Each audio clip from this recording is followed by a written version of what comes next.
many people do you think get up every morning and wing it? I think the majority of people do that. And what happens is that they see success, and so then they think it's okay. What we don't realize is the stress that it creates. What we don't realize is the exhaustion. And so the quicker we stop winging it and create some of those systems in our lives, the less stress we feel, the more at peace we are.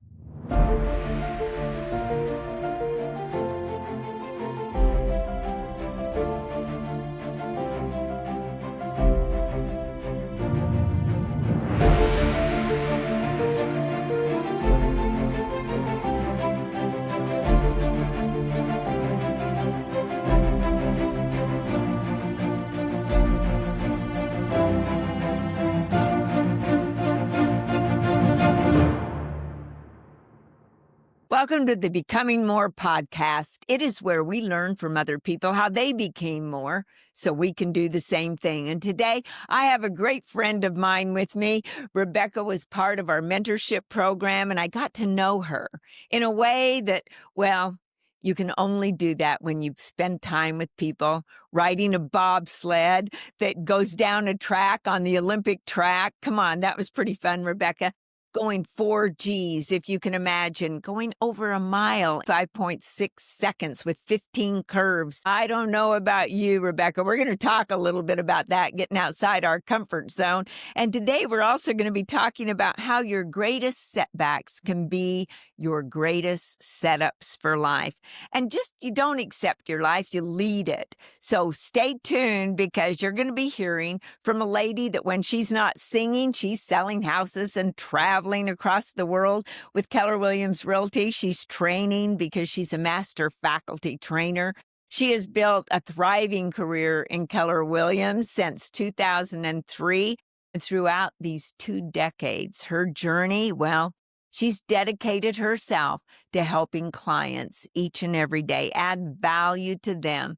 And you also add value to your fellow agents by training, by helping, by answering their questions, Rebecca. I've watched that in you. And beyond your role of real estate, well, you've been an investor and you have a special place in your heart for moms, right? Especially moms in business like I do. Single parents just touch my heart because I was one. It's not easy to be a mom and in business. And you founded the Millionaire Real Estate Moms. I love that. Women out there making $1 million, for heaven's sakes, as a mom. And you truly enjoy your family, and you're a mother to Antonio, Trisha, and Bella, and a grandmother to 2 adorable grandbabies. I don't know about you. If I'd have known grandbabies were this much fun, I'd have had them first, right? And then I could have put up with my kids the way they were. So true. Let's get going. I'm so excited that you are here with us. And if you're watching this podcast, I want to start out with getting outside your comfort zone, because writing a book, Rebecca, was that outside your comfort zone? Absolutely outside my comfort zone. It was for me too. And do you know, I heard 1% of the people that start writing a book actually finish it. Wow. So let's talk about this book that you have written. How long did it take you, number one? It was a culmination of many years, actually. I find that when I get on an airplane, something magical happens, and I will open a blank Word document and just get my thoughts out. And so it was a combination of many years. I'd probably say at least 8 or 9 years worth of airplane ride thoughts. Well, you know, I love it. It was so great. You sent me one. I appreciate you actually autographing it. And the fact that reading it, it really is about leading your life instead of accepting it like so many people do. I call it a life by design, not by default. So let's talk a little bit about designing your life outside your comfort zone. And I want to go to Utah for just a moment, because I don't know about you, jumping into that particular bobsled, being pushed down the hill by a 3-time Olympian, Devin Harris, who started the Olympic bobsled team in Jamaica. Maybe you've seen the movie Cool Runnings. What was going through your mind at that time? I have to confess, Dianna, the room in which we met was a wall of windows, right? And people were speaking straight ahead of me. However, to the side, I could see them coming down the hill and making their loops and jumps in the air. And everything in me was like, focus, Rebecca, focus. You are hearing from amazing people right now. And yet, by the side of my eye, I could see these Olympians. And there were so many lessons in that moment of observing the coming down the hill so quickly and then doing the flips and the jumps that they were doing. They'd land, and then it was a climb to go back up that mountainside. And I remember writing in my journal that we kind of award those few seconds of those Olympians coming down the hill, and yet we don't always see that one foot in front of the other going up that hillside to get back up again. So there were so many lessons that day. It was such a gift to hear from the people and then be able to hold the torch. My goodness. Well, you had a lot of things going there. And I can tell you, as I climbed into the bobsled, first of all, putting that helmet on, my head went down, right? And I thought, oh my goodness, this is not going to be as easy as I thought it was. Kind of like writing a book. So let's delve into that book, because your book is reminding us that life really isn't easy all the time. You had portions of your life that weren't easy. There was a time in your life when you actually discovered something that you thought was bad. Let's talk about that. So I'm a brand new baby agent in real estate. It's 2003, and I am taking all these classes. And one of my first leaders in my life gave me a book called Failing Forward by John Maxwell. And in reading it, I discovered, oh, well, if I'm learning, then it isn't a failure. So that was kind of lesson number one. I love learning. However, the way I learned it didn't seem to be like everyone else growing up. I struggled. And in learning and watching my first ever team leader, he said, well, I'm dyslexic. And I was like, well, what is that? And I asked some questions and I'm like, I think I'm dyslexic. And so it wasn't until I was in my early 20s that I discovered that. No wonder as a child, I could look back and go, I loved learning. I just didn't learn the same as everyone else. And you were 20 years old. You'd made it through school with no one actually even looking or thinking about that. Yet once you heard that maybe you were that way, did you actually test it? What did you do next? Yeah, absolutely. Well, back then, there were no smartphones. I remember driving home and it was askjeeves.com before Google, right? And I remember asking Jeeves.com successful people with dyslexia, and Richard Branson's face popped up immediately. And he had Virgin Airlines and he had all these different projects. And I read a story about him and I thought, wow, if someone with dyslexia could be successful, maybe I could be as well. And so that became the journey of, okay, I discovered I had dyslexia, I have ADHD, I don't have a college degree. These are the very things that could set me up to be successful, not be those lies that hold me back. You know, they're now calling it neurodivergent entrepreneurs. And my book, Becoming More, was actually the #1 book for neurodivergent entrepreneurs. And in reading your book, you bring up a lot of the same things. And I think that's why I was drawn to it, because your book is about helping people. So you find out that you have this, you discover someone that is successful that has it. What did you do with it then? Well, the first few years I hid it. I didn't want anyone to know. I felt like these were the little secrets that I was going to keep close into myself, and it was exhausting. What I learned How did was, you keep that a secret? Every well, I just time would, that you did it, though, was it in your mind? Were you going, oh, don't let anybody see? yeah, I would take notes like during class. I would record things and listen back over and over again. Repetition was one of the things I learned was really helpful in how I learned. And I did. I would keep it to myself. I didn't want people to know. And then, you know, there was a moment in time where everything just kind of went through a bit of a reset for me. And I just came clean with it. And I started every class I teach with it. And I started every conversation with kind of setting the tone for, okay, this is me. This is me, authentically me. And I have to say, Dianna, going to Bold and hearing the Red Wagon story was such a huge part of that, because you chose in that moment to be vulnerable and to share that piece. And I felt like when I heard it for the first time, it just completely empowered me. If Dianna can do that and have that kind of tenacity and put her kids in a red wagon, then so help me, I can do it too. And so Right. That's right. You can do it too, and you did it. Look at what you've done in real estate, for heaven's sakes. So, you know what, Rebecca, though, as I think about that, it's almost like a freedom, isn't it? To just let it go, to say, this is who I am. And Kevin Turner had a thing where he had in his organization, people would stand up and say, this is who I am. And how did that free you then to be able to teach so much in a class? Well, I think I went through a season of divorce, and I'm a single mom of 3, and I'm trying to think through how I'm going to make it all make sense and work.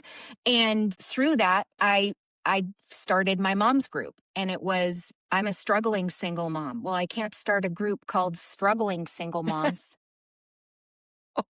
And my MAPS coach, Deb, at the time, she said, well, do you know any successful single moms? And I said, no. And she said, well, I'm one. You should probably go meet a few more. And so then I started researching, right? Who are successful single moms? And from that, that's where the Millionaire Real Estate Mom started. And so every day in my journal, I would write it down. I am a millionaire real estate mom. You know, that is so important because you were literally stating declarations and affirmations, and our unconscious mind takes everything in and it believes everything. And people go, oh, no, I blocked that out of my mind. And I go, no, you blocked it out of your conscious mind. Your unconscious mind takes in everything that's happening around you and through you. It takes in all the emotions. And so here you are, you started looking for all these great women that have made it in real estate. And as a single mom, it's tough. And it's good to have someone to talk to. I mean, I don't know how long you've been a single mom or were a single mom. I was 17 years doing that. So tell us some of the struggles that you've helped other women through. Well, I think for us as moms in real estate, leverage instantly in the realm of real estate, we go to business. However, I was like, what does leverage at home look like? And so it was having, Erin was her name. She helped me. She would grocery shop for me. She'd help me pick the kids up. She set me up for success in front loading the week. So Mondays, I knew that I could come home from work and there'd be a hot meal to serve and for me to sit down and have with my kids. She'd wipe down the bathrooms. She'd do a quick, clean up, tidy up. So on Mondays, I could come home and feel like I was winning as a mom. And so leverage at home really was a huge part of that first. Then it was real estate and work related. But that came from our moms' masterminds, getting just moms in the room talking about what's most exhausting and draining you. You know, it's so important that we do that we have someone to speak with because it is exhausting. And I bet it was exhausting for you holding in what you knew about yourself, yet you wouldn't tell anybody else. It was. And it was in that safe space of being in a room with other moms that I started sharing it.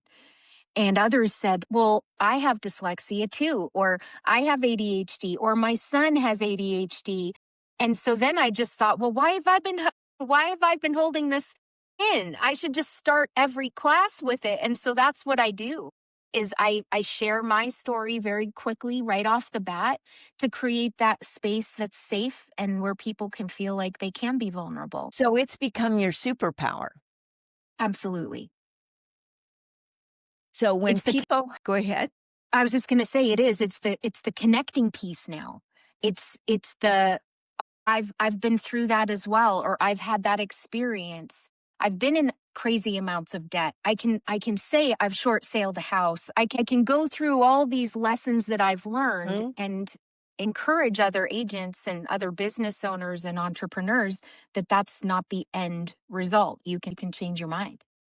Yes, because someone shows you they made it, you can show others that you made it, therefore you're giving them hope. And hope is not a strategy, yet without hope, we can perish. We just think that we're not good enough, we're not doing it well. And one thing that I know about you is who you surround yourself really matters to you. Why is that important? Because we all know you become like the 5 people you surround yourself with. Yet, how did you get to surround yourself with great people? I think you might have said it. It's caught, not always taught. It was being in rooms and watching and observing. I remember going to Coach's Skills Camp. I would watch you from afar. There were small sessions where you started off with music, and there were like these certain elements that I would observe and then go, oh, well, she has an anchoring song. I'm going to create my anchoring song. So I have a song that I played every class I teach. I would observe and watch people in action and then just take notes and start applying it to my own life. Well, that is one thing I know about you. You are a great observer. I noticed that in our mentorship program, you would take notes like crazy, listening to John Maxwell, myself, everyone. And the greatest part about it is you just don't take notes. You actually implement. So let's help our listeners right now with those that take notes, put their bookshelf, put them on the shelf or in a drawer, and they got the smartest drawers or shelves in town, right? Yet they never implement it. What is it about you that you've become such a great implementer? Take action quickly. It's quick to obey. I feel like when the Lord gives me a thought or a prompt, it's like I'm gonna just have that childlike faith and go, okay, I'm gonna go do it. I'm gonna get into action quickly. Well, and your book helps us do that because your book not only shares stories about you and the things that you've been through and how you've overcome them and made them your superpower, it helps us stop winging it, for heaven's sakes, which is your book, right? So how many people do you think really they just get up every morning and wing it through the day? I think the majority of people do that. And what happens is that they see success and so then they think it's okay. Because you can, just because you can have the jazz hands and talk your way through whatever it is you think you're doing and get away with it, then all of a sudden you think that's the way you can always do it. What we don't realize is the stress that it creates. What we don't realize is the exhaustion. And so the quicker we stop winging it and create some of those systems in our lives, the less stress we feel, the more at peace we are. Systems are so important. And knowing that our greatest setbacks are our greatest setups, knowing that things that we think are wrong with us, the way that we were built, so to speak, that God made us, is actually a gift that we've been denying, that we never have opened up that gift and let it out. And you've helped us realize that it can be a superpower. Yet, why do you think so many people want to look good and be right and not share that gift that maybe makes them different and unique? Maybe they haven't been exposed to other leaders who choose to be vulnerable. Maybe they haven't seen an example of it, right? Or maybe there have been moments of shame where people made fun of them or put them down because of it. And so when you get exposed to real, true, authentic leaders who are willing to share and and be real. Do you remember that moment when John was showing us the sucker and he was like, I'm going to reward myself when I finish this project or this book or when I do the thing? And I just loved the fact that, like, it's these little moments of vulnerability that then give us those clues and those hints to see that real leaders are willing to be vulnerable and real. There's something refreshing about that. And I think the big thing in your book is you've allowed people to understand that they can come out from behind themselves. Remember those things that you put your face in, like the bikini babe and the strong man, and you just put your head there and then you got the body of that person, right? I think that's the way a lot of people live their life. Mm. And once they come out from behind this facade, well, you talk about it in your book. So tell us, once you come out from behind that facade, what actually happens in your life? When you get real and get right, you attract some of the most amazing people into your world because they can see you now. They can see who you really are, and they can connect with you at a deeper level. And that's truly what I think we're longing for. Is so many people are lonely. Entrepreneurs and business owners, it can be lonely. So when you just come clean with whatever it is and say, this is me, it empowers the other people around you to feel it's safe for them to do the same. I truly believe that. And with you not accepting your life and leading your life, how old were you when you finally said, this is enough? I'm in charge. I'm going to design my life. And then you started leading it instead of just living whatever you were served up. I think I was in my early 30s. It was right after the divorce. And I just remember I felt like the Lord said, this could be the greatest reset. You get to design your life now. And that was when those affirmations, and that was when I just said, okay, this is it. This will be a reset, and no looking back, looking forward. Who can I encourage? Who can I share with? And so that, I think, for me, was a very defining moment. Well, you encourage a lot of folks, and your book will encourage people. So, where would they find your book? Amazon? Where else?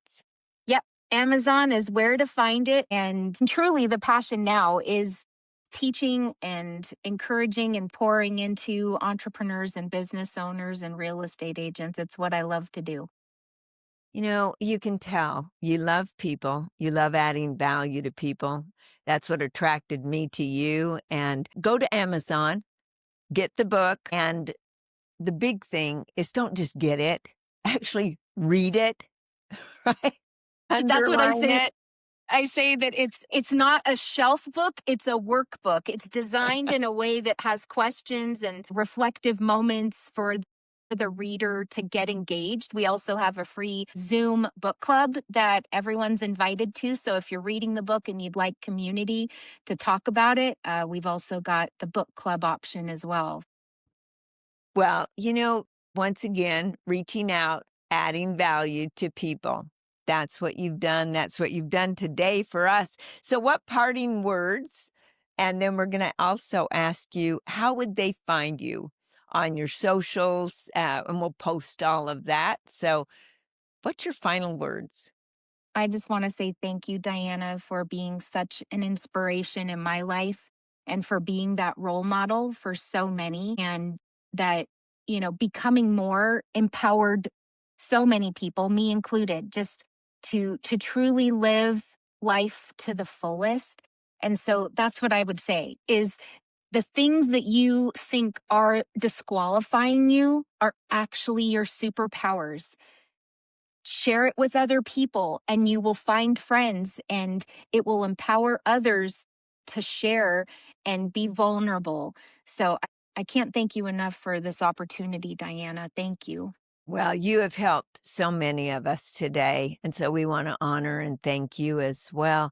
The purpose of life is to truly live before you die, right? A lot of people, like I heard someone say, some people just need to climb in the casket because they're acting like they're already dead. They just should climb up there and wait, right? Well, I want to live it to the fullest, going down that mountain with great speed, right? So, Rebecca, thank you. You've added so much